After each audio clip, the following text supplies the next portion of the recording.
स्वागत है आपका हमारे चैनल दिव्य दर्शन में, जहां हर दिन सुनने को मिलती हैं भक्ति से भरी दिव्य कथाएं।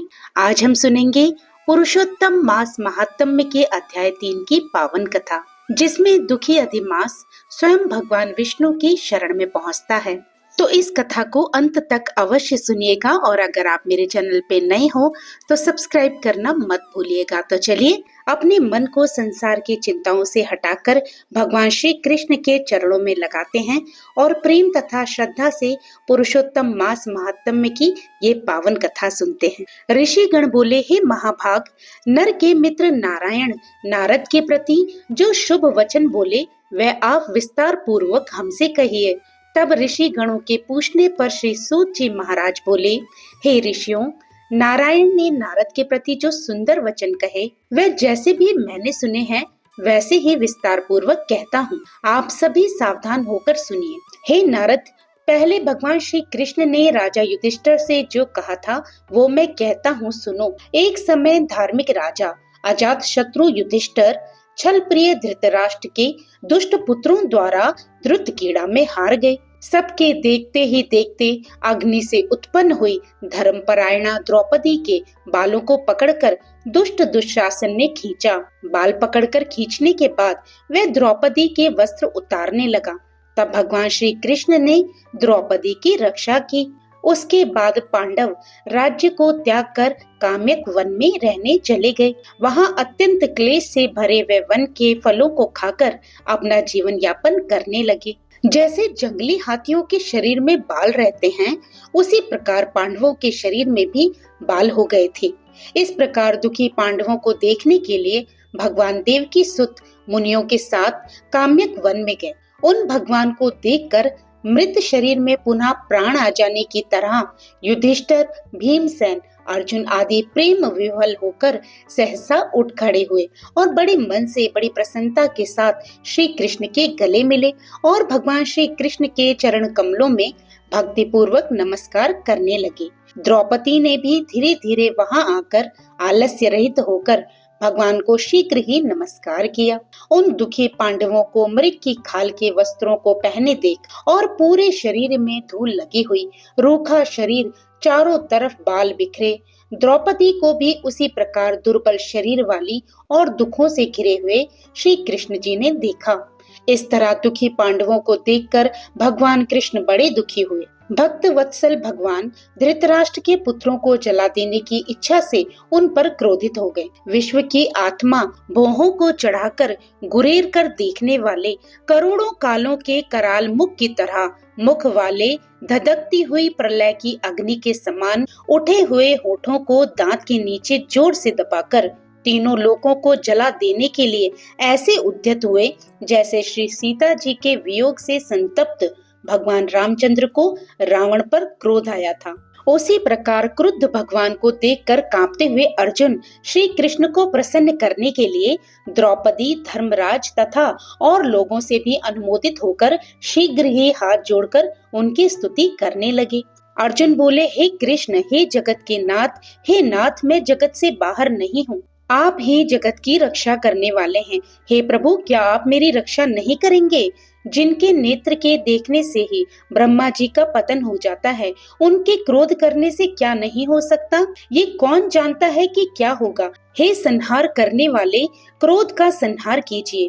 हे तात के पात, हे जगत पते, आप जैसे महापुरुषों के क्रोध से संसार का प्रलय हो जाता है। संपूर्ण तत्वों को जानने वाले, सर्व वस्तुओं के कारणों के कारण, वेद और वेदांग के बीच आप साक्षात श्री कृष्ण हैं और मैं आपकी वंदना करता हूँ।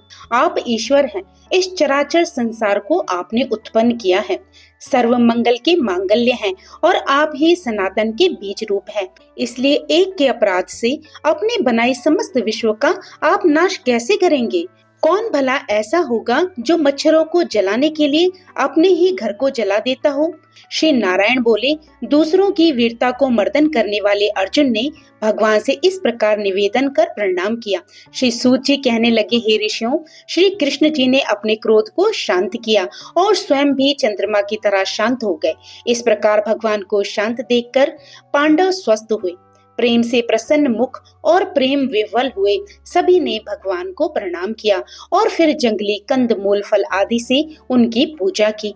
नारायण बोले, तब शरण में जाने योग्य भक्तों के ऊपर कृपा करने वाले श्री कृष्ण को प्रसन्न जान विशेष प्रेम से भरे हुए नम्र अर्जुन ने उन्हें बारंबार नमस्कार किया और जो प्रश्न आपने हमसे किया है वही प्रश्न उन्होंने श्री कृष्ण से भी किया। इस प्रकार अर्जुन का प्रश्न सुनकर श्री कृष्ण क्षण मात्र मन में सोचकर अपने सुहृदय पांडवों को और व्रत को धारण किए हुए द्रौपदी को आश्वासन देते हुए वक्ताओं में श्रेष्ठ श्री कृष्ण पांडवों से इस प्रकार हितकारी वचनों में बोले, हे राजन, हे महाभाग, अब मेरा वचन भी सुनो। आपने ये प्रश्न अपूर्व किया है, इसका उत्तर देने में मुझे उत्साह नहीं हो रहा। इस प्रश्न का उत्तर तो गुप्त से भी गुप्त है, ऋषियों को भी ये नहीं पता है। फिर भी हे अर्जुन, मित्र होने के नाते या फिर तुम हमारे भक्त हो, इस कारण से हम कहते हैं। हे सुवृत, वह जो उत्तर है वह अति उग्र है, इसलिए क्रम से सुनो। चैत्र आदि जो 12 मास निमेष महीने के दोनों पक्ष, घड़ियां, प्रहर, त्रिपहर, 6 ऋतुएं, मुहूर्त, दक्षिणायन और उत्तरायण, वर्ष, चारों युग, इसी प्रकार परद तक जो काल है वे सब, और नदी, समुद्र, तालाब, कुएं, बावली, गड़ैया, सोते, लता, औषधियों, वृक्ष, बांस आदि पेड़, वन की समस्त औषधियां, नगर, गांव, पर्वत, पुरियां, ये सब मूर्ति वाले हैं और अपने अपने गुणों से पूजे जाते हैं। इनमें ऐसा कोई अपूर्व व्यक्ति नहीं है जो अपने अधिष्ठात्र देवता के बिना रहता हो। अपने अपने अधिकार में पूजे जाने वाले ये सभी फल को देने वाले हैं। अपने अपने अधिष्ठात्र देवता के योग के महात्म्य से ये सब सौभाग्यवान है। हे पांडुनंदन, एक समय अधिमास उत्पन्न हुआ। उस उत्पन्न हुए असहाय निंदित मास को सब लोग बोले कि ये मलमास सूर्य की संक्रांति से रहित है, इसलिए पूजने योग्य नहीं है। ये मास मल रूप होने से छूने योग्य भी नहीं है और सभी शुभ कर्मों में अग्राही है। इस प्रकार के वचनों को लोगों के मुख से सुनकर ये मास निरुद्योग प्रभा रहित, दुख से घिरा हुआ, अति खिन्न मन, चिंता से ही ग्रस्त मन होकर व्यथित हृदय से मरने के समान हो गया। फिर वह धैर्य धारण कर मेरी शरण में आया। हे नर, बैकुंठ भवन में जहाँ मैं रहता था वहाँ पहुँचा और मेरे घर में आकर मुझ परम पुरुषोत्तम को इसने देखा। उस समय अमूल्य रत्नों से जड़ित स्वर्ण के सिंहासन पर बैठे मुझको देखकर ये धरती पर साष्टांग दंडवत कर हाथ जोड़कर नेत्रों से बारंबार आंसुओं की धारा बहाता हुआ धैर्य धारण कर बड़ी ही गदगद वाणी से बोला। सूत जी महाराज ऋषियों को बताते हुए कहने लगे कि इस प्रकार महामुनि बद्रीनाथ कथा कहकर मौन हो गए। तब नारायण के मुख से कथा सुन भक्तों के ऊपर दया करने वाले नारद मुनि पुनः बोले, इस प्रकार अपनी पूर्ण कला से विराजमान भगवान विष्णु के निर्मल भवन में जाकर भक्ति द्वारा मिलने वाले जगत के पापों को दूर करने वाले, योगियों को भी शीघ्र न मिलने वाले, जगत को अभयदान देने वाले ब्रह्म रूप मुकुंद जहाँ पर थे उनके चरण कमलों की शरण में आया हुआ अधिमास क्या बोला। तो आज का अध्याय यहीं पर विराम लेता है और नारायण भगवान ने देवर्षि नारद को मलमास द्वारा कही गई जो भी बातें बताई वह सब आप सभी अगले अध्याय में सुनिएगा। तो भक्तों, विनायक चतुर्थी के शुभ अवसर पर अब आप सुनिए विनायक चतुर्थी की कथा। एक बार भगवान शिव तथा माता पार्वती नर्मदा नदी के किनारे बैठे थे। वहाँ माता पार्वती ने भगवान शिव से समय व्यतीत करने के लिए चौपड़ खेलने को कहा। शिव चौपड़ खेलने के लिए तैयार हो गए, परंतु इस खेल में हार जीत का फैसला कौन करेगा, ये प्रश्न उनके सामने खड़ा हुआ।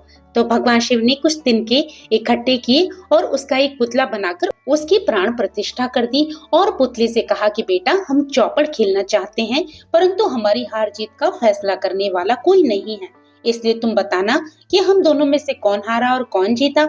उसके बाद भगवान शिव और माता पार्वती का चौपड़ खेल शुरू हुआ। ये खेल 3 बार खेला गया और संयोग से तीनों बार माता पार्वती जी जीत गए। खेल समाप्त होने के बाद बालक से हार जीत का फैसला करने के लिए कहा गया, तो उस बालक ने महादेव जी को विजयी बताया। माता पार्वती क्रोधित हो गई और उसे लंगड़े होने का श्राप दे दिया। उस बालक ने जब माफी मांगी तो बालक के क्षमा मांगने पर माता ने कहा, यहाँ गणेश पूजन के लिए नाग कन्याएं आएंगी, उनके कहे अनुसार तुम गणेश व्रत करना। ऐसे करने से तुम मुझे प्राप्त करोगे। ये कहकर माता पार्वती शिव जी के साथ कैलाश पर्वत पर चली गई। 1 वर्ष के बाद उस स्थान पर नाग कन्याएं आई। तब नाग कन्याओं से श्री गणेश के व्रत की विधि मालूम करने पर उस बालक ने 21 दिन लगातार गणेश जी का व्रत किया। उसकी श्रद्धा से गणेश जी प्रसन्न हुए। उन्होंने बालक को मनोवांछित फल मांगने के लिए कहा। उस पर उस बालक ने कहा, हे विनायक, मुझ में इतनी शक्ति भर दीजिए कि मैं अपने पैरों से चलकर अपने माता पिता के पास कैलाश पर्वत तक पहुंच सकूं और वे ये सब देखकर प्रसन्न हो। तब बालक को वरदान देकर श्री गणेश जी अंतर्ध्यान हो गए। उसके बाद वे बालक कैलाश पर्वत पर पहुंच गया और कैलाश पर्वत पर पहुंचने की अपनी कथा उसने भगवान शिव को सुनाई। चौपड़ वाले दिन से माता पार्वती शिव जी से विमुख हो गई थी। अतः देवी के रुष्ट होने पर भगवान शिव ने भी बालक के बताए अनुसार 21 दिनों तक श्री गणेश का व्रत किया। इस व्रत के प्रभाव से माता पार्वती के मन से भगवान शिव के लिए जो नाराजगी थी वह समाप्त हो गई। तब ये व्रत विधि भगवान शंकर ने माता पार्वती को भी बताई। ये सुनकर माता पार्वती के मन में भी अपने पुत्र कार्तिकेय से मिलने की इच्छा जागृत हुई। तब माता पार्वती ने भी 21 दिन तक श्री गणेश का व्रत किया तथा दूर्वा, फूल और लड्डुओं से गणेश जी का पूजन अर्चन किया। व्रत के 21वें दिन कार्तिकेय स्वयं माता पार्वती से मिलने आ पहुँचे। उस दिन से श्री गणेश चतुर्थी का ये व्रत समस्त मनोकामनाओं की पूर्ति करने वाला व्रत माना जाता है। इस व्रत को करने से मनुष्य के सारे कष्ट दूर होकर मनुष्य को समस्त सुख सुविधाएं प्राप्त होती हैं। तो प्रेम से बोलिए गणेश भगवान जी की जय हो। याद रखिए भक्तों, भगवान की कथा केवल सुनने के लिए नहीं होती बल्कि जीवन बदलने के लिए होती है। जो व्यक्ति श्रद्धा, विश्वास और नियम से पुरुषोत्तम मास की कथा सुनता है, भगवान श्री कृष्ण धीरे धीरे उसके जीवन के सभी बंद मार्ग खोलने लगते हैं। इसलिए आप सभी से विनती है कि इस पूरे पुरुषोत्तम मास में प्रतिदिन कथा अवश्य सुने और भगवान श्री कृष्ण के पवित्र नाम का जाप करते रहें, क्योंकि कलयुग में भगवान का नाम ही सबसे बड़ा सहारा है। तो फिर प्रभु का नाम लेते रहिए और पुण्य के भागी बनते रहिए। जय श्री कृष्णा, राधे राधे।